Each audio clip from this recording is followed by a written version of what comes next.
Himalaya Quista Pro has superior protein whey, the healthy way to fitness.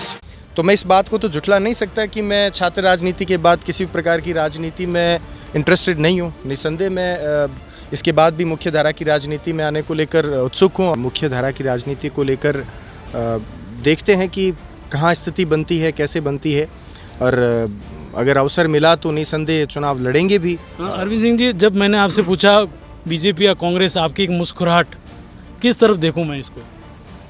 अगर मुस्कुराहट पढ़ पाए हैं तो उस और देख लेना चाहिए। नेता और राजनेता शब्द की परिभाषा बड़ी अलग है। मैं हर बार जहाँ कहीं जाता हूँ कार्यक्रमों में कहता हूँ कि नेता बनना ज़्यादा पसंद करूँगा बजाय राजनेता के।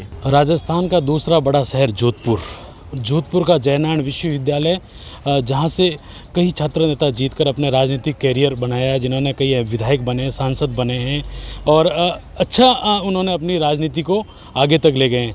इस वक्त हमारे साथ खास बातचीत के लिए मौजूद है वर्तमान जोधपुर छात्र संघ अध्यक्ष यूनिवर्सिटी के अरविंद सिंह भाटी। आइए इनसे बात करते हैं। अरविंद सिंह जी, 4-5 महीने बीत चुके हैं और 2-3 महीने और बाकी है। उसके बाद का क्या, अगर जानना चाहेंगे लोग, उसके बाद क्या करेंगे? देखो, छात्र राजनीति मुख्य रूप से मैं ये मानता हूँ कि एक प्लेटफॉर्म होता है राजनीति में आने के लिए, और कई लोग इसके माध्यम से प्रदेश या राष्ट्र में अलग अलग पदों पर राजनीतिक परिदृश्य में स्थापित भी है और प्रदेश और देश की सेवा भी की है। तो मैं इस बात को तो झुठला नहीं सकता कि मैं छात्र राजनीति के बाद किसी भी प्रकार की राजनीति में इंटरेस्टेड नहीं हूँ। निस्संदेह मैं इसके बाद भी मुख्य धारा की राजनीति में आने को लेकर उत्सुक हूँ और उसके लिए भविष्य का गर्भ में जो छुपा होगा उसके अनुसार प्रयास भी करेंगे। अच्छा, मैं ये जानना चाहूँगा कि जैसे 2 महीने का और कार्यकाल बचा है, एकेडमिक माना जाए, उसके बाद आप जैसलमेर से आते हैं। जोधपुर के जैसे बात की जाए, कई ऐसे छात्र संघ अध्यक्ष रहे हैं, गजेंद्र सिंह शेखावत हो, बाबू सिंह राठौड़ हो, जो अपने राजनीतिक कैरियर में आगे बढ़े हैं। तो अब एक जैसलमेर की जो जनता है वो भी एक आपकी तरफ देख रही है, जोधपुर में जो छात्र संघ के जो लोग आपके साथ रहे हैं वो भी ये देख रहे हैं, वो ये जानना चाहते हैं कि अब आगे क्या। देखो, आगे के बारे में मुख्य धारा की राजनीति को लेकर देखते हैं कि कहाँ स्थिति बनती है, कैसे बनती है, और अगर अवसर मिला तो निस्संदेह चुनाव लड़ेंगे भी, और अवसर नहीं मिला तो तब तक लोगों के बीच में ये खड़े रहेंगे और कोशिश करेंगे कि जनता उस स्थिति को बनाए, उस अवसर को उत्पन्न करे जब पार्टियां इस पर विचार करें कि अब अरविंद को शायद चुनाव लड़ाना पड़े। राजस्थान सरकार के 4 साल पूरे हो गए हैं, 1 साल बचा है। जिस तरीके से राजस्थान में बेरोजगारों के आंदोलन हो रहे हैं, सरकार के 4 साल को सरकार सुशासन बता रही है जबकि भाजपा कुशासन बता रही है, जन आक्रोश रैली निकाल रही है, आप इसको किस तरीके से देखते हैं? देखो, जहाँ तक बात कांग्रेस और भाजपा की है, राजनीतिक रूप से दोनों एक दूसरे के आमने सामने लड़ने वाले दल हैं, तो उनका तो निस्संदेह नज़रिया ही रहता है, चाहे सुशासन हो चाहे कुशासन हो। और मैं व्यक्तिगत तौर पर कहूँ तो अगर उन्होंने कुछ अच्छे कार्य किए हैं तो उसके लिए हम उनका अप्रिशिएशन करते हैं, चाहे चिरंजीवी योजना हो, ऐसे छात्रों के लिए बहुत से काम हो उनको लेकर आमजन के लिए, और विरोध उस मायनों में भी करते हैं जहाँ पर आपने इतने बार 16 बार पेपर आउट हुए हैं। तो तटस्थ रूप से और एक छात्र प्रतिनिधि होने के नाते मैं, अगर आप सही कर रहे हैं तो उस पर हम आपका धन्यवाद ज्ञापित करेंगे, और गलत कर रहे हैं तो हम आपका विरोध भी करेंगे। आपको लगता नहीं है जिस तरीके से सरकार इतनी सारी योजनाएं भी लाई है, छात्रों के पेपर आउट हो रहे हैं बार बार, जो अपने बाड़मेर जैसलमेर से जो छात्र तैयारी करते हैं और आखिर जब एग्ज़ाम के समय पेपर आउट हो जाता है, और कई उनको मेहनत करने के बाद अगर ये पेपर आउट जैसी घटनाएं होती है तो कहीं ना कहीं युवाओं के भविष्य पे कुठाराघात होता है। आप इस नज़रिए को किस तरीके से देखते हैं? जब मैंने इस बार जब पेपर आउट हुआ था उसको लेकर जो ज्ञापन दिया था उसमें मैंने कहा था कि अब राजस्थान में पेपर आउट होना एक प्रथा बन चुकी है, अब एक परंपरा बन चुकी है, क्योंकि इस रस्म को हमने 16 बार अदा किया है, तो मैं इसे परंपरा ही कहूँ। तो मैंने उसमें मुख्यमंत्री जी के नाम ज्ञापन में ये लिखा कि इस कुप्रथा को बंद किया जाना चाहिए, क्योंकि गरीब बच्चे, किसानों के बच्चे बड़े कर्जा लेकर पढ़ते हैं, शहरों में रहते हैं, कोचिंग इंस्टीट्यूट्स की फ़ीस भरते हैं, और उसके बाद हम एग्ज़ाम से कुछ घंटे पहले हम उनको ये जानकारी देते हैं या एग्ज़ाम के बाद जानकारी देते हैं कि आपका पेपर आउट हुआ है, तो उनकी वो जो तपस्या की यात्रा थी वो 6 महीने और बढ़ जाती है, जिसके लिए वो आर्थिक रूप से कितना नुकसान सहन करते हैं। तो इसके लिए सरकार को संवेदनशील होना पड़ेगा और भविष्य में इस बात को लेकर उनको प्रयास करने चाहिए कि उनकी व्यवस्था में जो लोग चोर बैठे हैं, क्योंकि बगैर व्यवस्था में उन जो लोग बैठे हैं उनकी नाकामी की वजह से ही ये घटनाएं हमारे सामने आ रही हैं, और उन लोगों को पकड़कर और उन्हें ऐसी सज़ा दिलवाए कि भविष्य में हम एक उदाहरण पेश कर सके कि अगर भविष्य में कोई व्यवस्था में बैठा व्यक्ति अगर पेपर आउट का प्रयास करेगा तो उसके साथ हम इस प्रकार के सरकार इस प्रकार का सलूक करेगी। अच्छा, 2023 में चुनाव है, बीजेपी या कांग्रेस?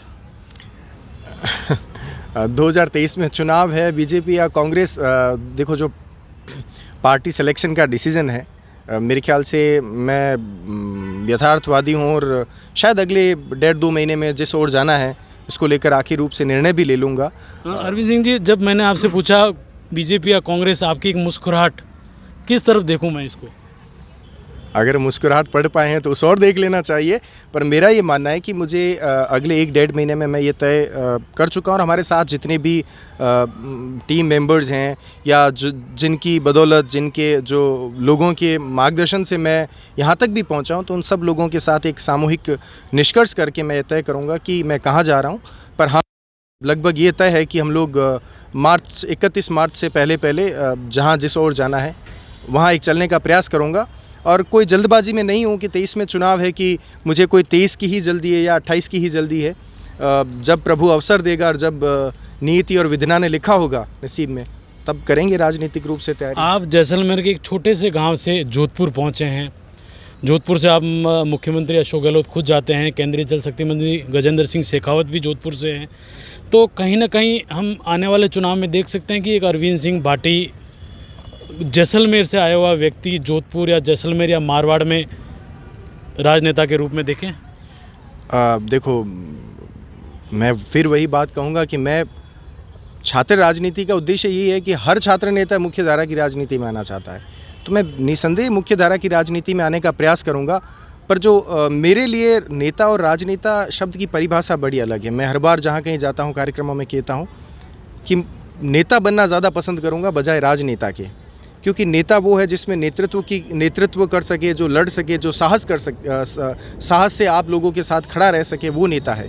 राजनेता तो ऐसा है कि आपके लिए राजनीतिक समीकरण आपके पक्ष में आए और आप राज का हिस्सा हो गए, तो आप राजनेता तो वैसे ही कहला लोगे।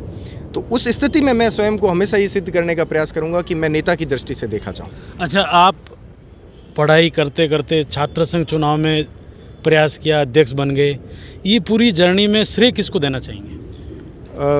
सबसे पहला तो श्रेय मैं हमेशा मेरे माता पिता को देना चाहता हूं कि मेरे कभी भी किसी भी निर्णय पर वो हमेशा मेरे साथ खड़े मिले, और उसके अलावा जितने भी लोग जो मेरे मित्र हैं, बड़े भाई हैं, मैं जिनको बड़े भाई के रूप में मानता हूं, वो सब लोग मेरे साथ खड़े रहें। मैं इंडिविजुअल ये श्रेय किसी एक व्यक्ति को नहीं दे सकता कि उसकी बदौलत ही मैं यहाँ पहुँचा हूँ।